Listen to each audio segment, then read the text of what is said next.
जय हिंद दोस्तों, आपका हार्दिक स्वागत है आपका अपने चैनल दयालपुर में। आपके लिए लेकर आए हैं दोस्तों करंट अफेयर के कुछ मोस्ट इंपॉर्टेंट क्वेश्चन। और दोस्तों चैनल पर पहली बार आए हैं तो दोस्तों चैनल को सब्सक्राइब कर लें, बेल आइकन प्रेस कर लें ताकि आने वाली क्लास का नोटिफिकेशन मिले आपको सबसे पहले। और दोस्तों क्लास अच्छी लगे तो अपने दोस्तों में जरूर शेयर करें। और इससे पहले ही क्लास आपने ना देखी हो तो हमारे प्लेलिस्ट से जाकर इससे पहले ही क्लास देख सकते हैं। और दोस्तों हमारे चैनल पर आपको सुबह 6 बजे करंट अफेयर के टॉप 15 क्वेश्चन मिल जाया करेंगे। और दोस्तों शाम 5:30 बजे आपको हिंदी के टॉप 15 क्वेश्चन मिल जाया करेंगे। तो दोस्तों हमारे चैनल पर बने रहें। इसी के साथ चलते हैं दोस्तों आज की क्लास के पहले प्रश्न की तरफ। जैसे कि दोस्तों आज की क्लास का पहला प्रश्न है, डीट्रिच मातियाज जिनका हाल ही में निधन हो गया है, निम्नलिखित में से किस फार्मूला वन रेस टीम के संस्थापक और मालिक थे? तो दोस्तों यह थे रेड बुल रेसिंग के, यह रेड बुल रेसिंग के मालिक थे। तो दोस्तों इसका राइट आंसर हो जाएगा ऑप्शन नंबर सी, और इनका हाल ही में निधन हो गया है।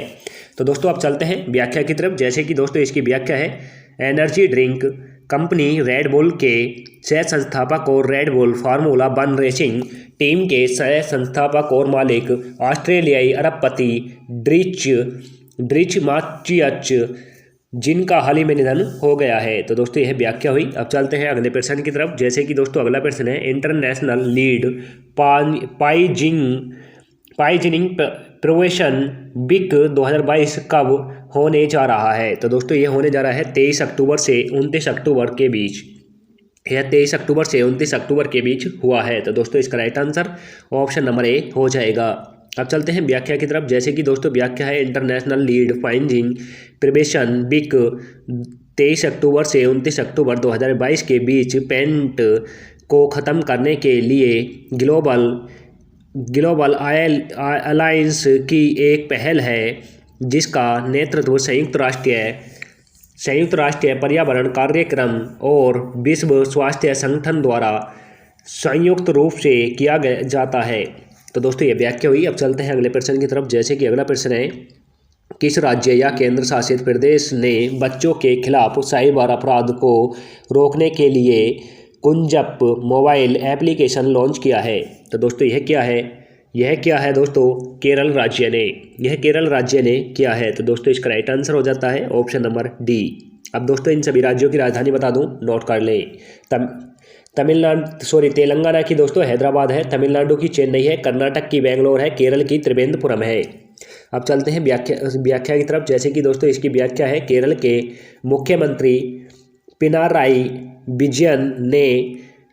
विजयन ने राज्य के बच्चों के खिलाफ साइबर अपराध को रोकने के लिए कुंजप मोबाइल एप्लीकेशन लॉन्च किया है। तो दोस्तों यह व्याख्या हुई। अब चलते हैं प्रश्न की तरफ। जैसे कि अगला प्रश्न है, नस्लवाद के समकालीन रूपों पर संयुक्त राष्ट्र मानवाधिकार परिषद के विशेष दूत के रूप में नियुक्त होने वाले पहले एशियाई और पहले भारतीय कौन बने हैं? तो दोस्तों यह बने हैं अश्वनी कैप बने हैं। तो दोस्तों इसका राइट आंसर हो जाता है option number C. Option number C is right answer. अब चलते हैं व्याख्या की तरफ। जैसे कि दोस्तों व्याख्या है, जिनेवा में स्थित 47 सदस्यीय संयुक्त राष्ट्र मानवाधिकार निकाय ने नस्लवाद, नस्लीय भेदभाव, जिनोफोबिया और संबंधित असहिष्णुता के समकालीन रूपों पर विशेष प्रतिबंध के रूप में कार्यकर्ताओं और राजनीतिक विज्ञान को प्रोफेसर अश्वनी कैप की नियुक्ति का समर्थन किया। तो दोस्तों यह व्याख्या हुई। अब चलते हैं दोस्तों अगले प्रश्न की तरफ। जैसे कि अगला प्रश्न है दोस्तों, जलवायु पारदर्शिता रिपोर्ट 2022 के अनुसार वैश्विक उत्सर्जन में कौन देश 25% योगदान देता है? तो दोस्तों यह देता है अमेरिका, यह अमेरिका देता है। तो दोस्तों इसका राइट आंसर हो जाएगा option number A is right answer. Option number A right answer हो जाएगा। चलते हैं व्याख्या की तरफ। जैसे कि व्याख्या है दोस्तों, जलवायु पारदर्शिता रिपोर्ट 2022 को अधिकांश G20 देशों के 16 भागीदार संगठनों के विशेषज्ञों के साथ विकसित किया गया था। संयुक्त राज्य अमेरिका पहले स्थान पर है क्योंकि अमेरिका में 25% का योगदान देता है। इसके बाद यूरोप संघ 22% के साथ आता है। तो दोस्तों यूरोप संघ जो है ये दूसरे स्थान पर रहता है, यह भी नोट कर लें। अब चलते हैं अगले प्रश्न की तरफ, जैसे कि अगला प्रश्न है ने अनुसूचित जाति और अनुसूचित जनजाति के लिए आरक्षण को बढ़ाकर 17% और 7% करने के लिए अध्यादेश पारित किया है। तो दोस्तों यह किस राज्य ने किया है? तो दोस्तों यह किया है कर्नाटक राज्य ने, यह कर्नाटक राज्य ने किया है। तो दोस्तों इसका राइट आंसर हो जाएगा ऑप्शन नंबर ए। तो दोस्तों अनुसूचित जाति का पहले जो आरक्षण था, अनुसूचित जाति का जो आरक्षण था तो दोस्तों वह था 15%। तो दोस्तों इसे 15% से बढ़ाकर 17 कर दिया है। और दोस्तों अनुसूचित जनजाति का जो था वह दोस्तों पहले 3% था और उसे बढ़ाकर अब 7% कर दिया है। तो दोस्तों इन दोनों को जरूर नोट कर लें।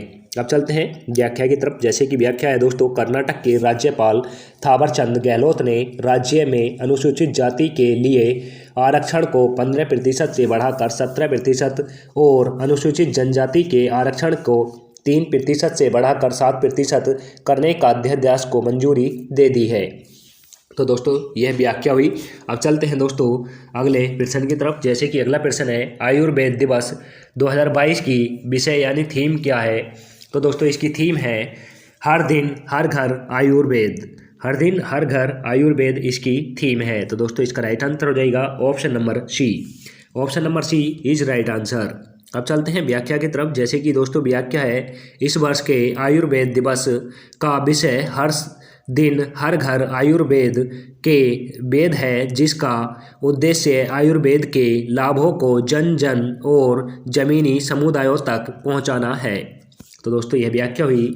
अब चलते हैं अगले प्रश्न की तरफ, जैसे कि अगला प्रश्न है कर्नाटक में पहली बार पहली राष्ट्रीय परियोजना ऊपरी भद्रा योजना किसने शुरू की है? तो दोस्तों ऊपरी भद्रा योजना जो है यह किसने शुरू की है? तो दोस्तों यह की है कर्नाटक के मुख्यमंत्री बसवराज बोम्मई ने। बसवराज बोम्मई ने की है। तो दोस्तों इसका राइट आंसर हो जाएगा option number C. Option number C is right answer. चलते हैं व्याख्या की तरफ, जैसे कि दोस्तों व्याख्या है कर्नाटक के मुख्यमंत्री बसवराज बोम्मई ने घोषणा की है कि ऊपरी भद्रा योजना राज्य की पहली परियोजना है। तो दोस्तों नोट कर लें। अब चलते हैं अगले प्रश्न की तरफ, जैसे कि अगला प्रश्न है अंतर्राष्ट्रीय सौर गठबंधन के अध्यक्ष और सह अध्यक्ष के रूप में किन देशों को चुना गया है? तो दोस्तों यह चुना गया है फ्रांस और भारत को। फ्रांस और भारत को चुना गया है। तो दोस्तों इसका राइट आंसर हो जाएगा ऑप्शन नंबर बी। फ्रांस दोस्तों भारत का अध्यक्ष सौर गठबंधन का अध्यक्ष होगा। और दोस्तों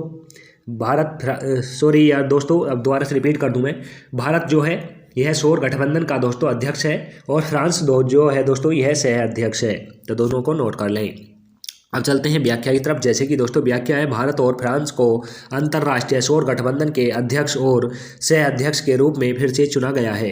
तो दोस्तों नोट कर लें। अब चलते हैं व्याख्या अगले प्रश्न की तरफ, जैसे कि अगला प्रश्न है किस देश ने यरूशलेम को इजराइल की राजधानी के रूप में मान्यता वापस ली है?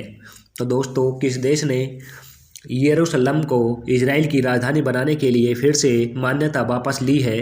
तो दोस्तों यह ली है ऑस्ट्रेलिया ने। यह ऑस्ट्रेलिया ने ली है। तो दोस्तों इसका राइट आंसर हो जाएगा option number C. Option number C is right answer. अब चलते हैं व्याख्या की तरफ, जैसे कि दोस्तों व्याख्या है ऑस्ट्रेलिया ने यरूशलेम को इजराइल की राजधानी के रूप में मान्यता दी है। इजराइल पूर्ण और एकजुट यरूशलेम को अपनी राजधानी मानता है। तो दोस्तों ये व्याख्या हुई। अब चलते हैं दोस्तों अगले प्रश्न की तरफ, जैसे कि अगला प्रश्न है नेत्रहीनों के लिए T20 विश्व कप का ब्रांड एम्बेसडर किसे बनाया गया है? तो दोस्तों नेत्रहीनों के लिए T20 विश्व कप का ब्रांड एम्बेसडर किसे बनाया गया है? तो दोस्तों यह बनाया गया है युवराज सिंह को। यह युवराज सिंह को बनाया गया है। तो दोस्तों इसका राइट आंसर हो जाता है option number A. Option number A is right answer. अब चलते हैं व्याख्या की तरफ, जैसे कि दोस्तों व्याख्या है the cricket association for the blind in India ने भारत के पूर्व क्रिकेटर युवराज सिंह को दिसंबर में भारत में होने वाले नेत्रहीनों के लिए तीसरे T20 विश्व कप के लिए अपना ब्रांड एम्बेसडर घोषित किया है। तो दोस्तों नेत्रहीनों का जो T20 विश्व कप है यह भारत में होने वाला है और यह दोस्तों तीसरे नंबर का होगा। यह भी नोट कर लें। अब चलते हैं अगले प्रश्न की तरफ। जैसे कि अगला प्रश्न है दोस्तों, संदीप बख्शी को किस बैंक का एमडी और सीईओ नियुक्त किया है? तो दोस्तों संदीप बख्शी जो है ये आईसीआईसीआई बैंक के एमडी और सीईओ बनेंगे। तो दोस्तों इसका राइट आंसर हो जाएगा ऑप्शन नंबर ए। चलते हैं दोस्तों व्याख्या की तरफ। जैसे कि दोस्तों व्याख्या है, आईसीआईसीआई बैंक के निदेशक मंडल ने संदीप बख्शी को 3 साल की अवधि के लिए बैंक के प्रबंध निदेशक और मुख्य कार्यकारी अधिकारी के रूप में फिर से नियुक्त किया है। बैंक ने एक नियामक फाइलिंग में कहा। तो दोस्तों नोट कर लें। अब चलते हैं अगले प्रश्न की तरफ। जैसे कि दोस्तों अगला प्रश्न है, इसरो द्वारा चंद्रयान 3 कब लॉन्च किया जाएगा? तो दोस्तों वेरी इंपॉर्टेंट है, स्टार लगाकर नोट करें। तो दोस्तों इसरो द्वारा चंद्रयान 3 जो है यह कब लॉन्च किया जाएगा? तो दोस्तों यह किया जाएगा दोस्तों जून 2023 में। जून 2023 में चंद्रयान 3 को लॉन्च किया जाएगा। तो दोस्तों इसका राइट आंसर हो जाता है option number B. Very important है दोस्तों, हमारा चंद्रयान 2 जो है वो फ्लॉप हो गया था 2019 में।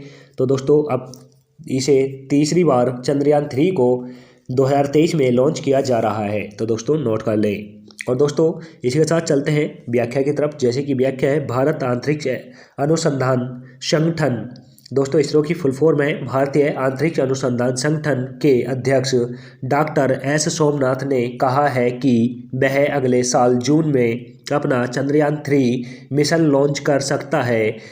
चंद्रयान 3 लगभग तैयार है। तो दोस्तों ये व्याख्या हुई। अब चलते हैं अगले प्रश्न की तरफ। जैसे कि दोस्तों अगला प्रश्न है, वैश्विक मीडिया और सूचना साक्षरता सप्ताह 2022 का विषय क्या है? तो दोस्तों वैश्विक मीडिया और सूचना साक्षरता का थीम क्या है? तो दोस्तों इसकी थीम है विश्वास का घोषणा, एक मीडिया और सूचना साक्षरता अनिवार्य है। यह इसकी दोस्तों थीम है। इसका राइट आंसर हो जाता है दोस्तों option number D. Option number D is right answer. चलते हैं दोस्तों अगले व्याख्या की तरफ। जैसे कि व्याख्या है, यूनेस्को ने इस वर्ष के MIL सप्ताह के लिए थीम की घोषणा विश्वास का घोषणा, एक मीडिया और सूचना साक्षरता अनिवार्य के रूप में की। तो दोस्तों यह व्याख्या हुई। अब चलते हैं अगले प्रश्न की तरफ। जैसे कि दोस्तों इस अगला प्रश्न है, एडलगिव हुरून इंडिया फिलियोथॉपी लिस्ट 2022 में किसने टॉप किया? तो दोस्तों यह किसने टॉप किया है? यह किया है दोस्तों शिवनाद्री ने। यह शिवनाद्री ने किया है। तो दोस्तों इसका राइट आंसर हो जाता है option number C. Option number C is right answer.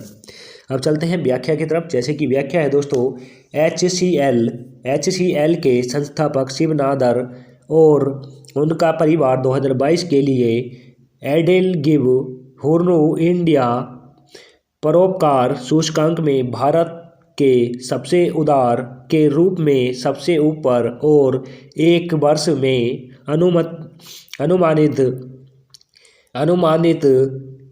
1161 crore रुपए दिए गए। तो दोस्तों ये व्याख्या हुई।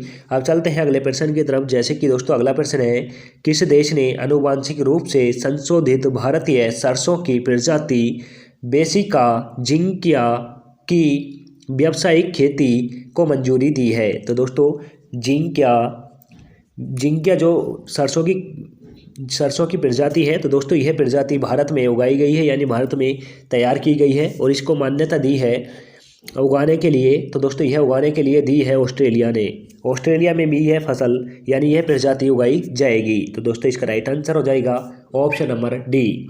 Option number D is right answer. अब चलते हैं व्याख्या की तरफ। जैसे कि दोस्तों व्याख्या है, ऑस्ट्रेलिया में नियामक प्राधिकरण ने आनुवांशिक रूप से संशोधित भारतीय सरसों की प्रजाति ब्रासिका जिंकिया की वैश्विक खेती को मंजूरी दी है। तो दोस्तों ये व्याख्या हुई। अब चलते हैं अगले प्रश्न की तरफ। जैसे कि दोस्तों अगला प्रश्न है, भारत के पहले प्रवासन निगरानी प्रणाली का उद्घाटन किस शहर में किया गया है? तो दोस्तों प्रवासन निगरानी प्रणाली जो है यह महिला और बाल विकास के तरफ से लॉन्च की गई है। तो दोस्तों यह की गई है मुंबई में। यह मुंबई में की गई है। तो दोस्तों इसका राइट आंसर हो जाएगा ऑप्शन नंबर बी। चलते हैं व्याख्या की तरफ। जैसे कि दोस्तों व्याख्या है, महिला एवं बाल विकास विभाग द्वारा विकसित इस प्रणाली का उद्घाटन मुंबई में महाराष्ट्र के महिला एवं बाल विकास मंत्री मंगल प्रभात लोधा ने की। तो दोस्तों यह व्याख्या नोट कर लें। अब चलते हैं अगले प्रश्न की तरफ। जैसे कि अगला प्रश्न है, नासा का ड्रैगन फ्लाई रोटरक्राफ्ट किस वर्ष शनि के चंद्रमा टाइटन पर सिलेक्ट्रेटर क्षेत्र में पहुंचने वाला है? तो दोस्तों यह पहुंचेगा 2034 में। यह 2034 में पहुंचेगा। तो दोस्तों इसका राइट आंसर हो जाता है ऑप्शन नंबर ए। चलते हैं व्याख्या की तरफ। जैसे कि व्याख्या है, नासा का ड्रैगन फ्लाई रोटरक्राफ्ट वर्ष 2034 में शनि के चंद्रमा टाइटन पर सिलेक्ट्रेटर क्षेत्र में पहुंचने वाला है। तो दोस्तों व्याख्या हुई। अब चलते हैं अगले प्रश्न की तरफ। जैसे कि अगला प्रश्न है दोस्तों, विश्व पोलियो दिवस 2022 का विषय यानी थीम क्या है? तो दोस्तों विश्व पोलियो दिवस 2022 की थीम क्या है?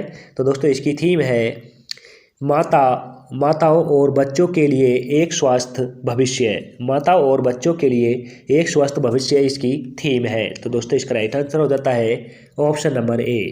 Option number A is right answer. चलते हैं व्याख्या की तरफ। जैसे कि दोस्तों व्याख्या है, इस वर्ष पोलियो दिवस 2022 की व्यावसायिक थीम क्या है? तो दोस्तों इसकी थीम है माताओं और बच्चों के लिए एक स्वास्थ्य भविष्य इसकी थीम है। तो दोस्तों यह भी आप नोट कर लें। अब चलते हैं अगले प्रश्न की तरफ। जैसे कि दोस्तों अगला प्रश्न है, भारतीय तिब्बत सीमा पुलिस बल यानी ITBP का कौन सा स्थापना दिवस मनाया गया है? तो दोस्तों ITBP जो फोर्स है उसकी फुल फॉर्म है भारत तिब्बत सीमा पुलिस बल। इसका दोस्तों 61वां स्थापना दिवस मनाया गया है। तो दोस्तों यह ITBP जो फोर्स है यह 61 वर्ष पहले इसका निर्माण किया गया है। तो दोस्तों इसका राइट आंसर हो जाता है ऑप्शन नंबर ए। अब चलते हैं दोस्तों इसकी व्याख्या की तरफ। जैसे कि इसकी व्याख्या है, भारत तिब्बत सीमा पुलिस बल का 61वां स्थापना दिवस चंडीगढ़ के पास भानु में बेसिक ट्रेनिंग सेंटर में बड़े उत्साह के साथ मनाया गया। तो दोस्तों यह व्याख्या हुई और आज की क्लास इसी के साथ समाप्त होती है। आपको क्लास कैसी लगी कमेंट करके ज़रूर बताएं और दोस्तों क्लास अच्छी लगी हो तो अपने दोस्तों में ज़रूर शेयर करें। चैनल पर पहली बार आए हो तो दोस्तों चैनल को सब्सक्राइब कर लें, बेल आइकन प्रेस कर लें ताकि आने वाली क्लास का नोटिफिकेशन मिले आपको सबसे पहले। और दोस्तों हमारे टेलीग्राम चैनल का लिंक आपको डिस्क्रिप्शन में दे दिया जाएगा, वहां से जाकर आप PDF डाउनलोड कर सकते हैं। मिलते हैं दोस्तों नेक्स्ट क्लास के साथ। जय हिंद, वंदे मातरम।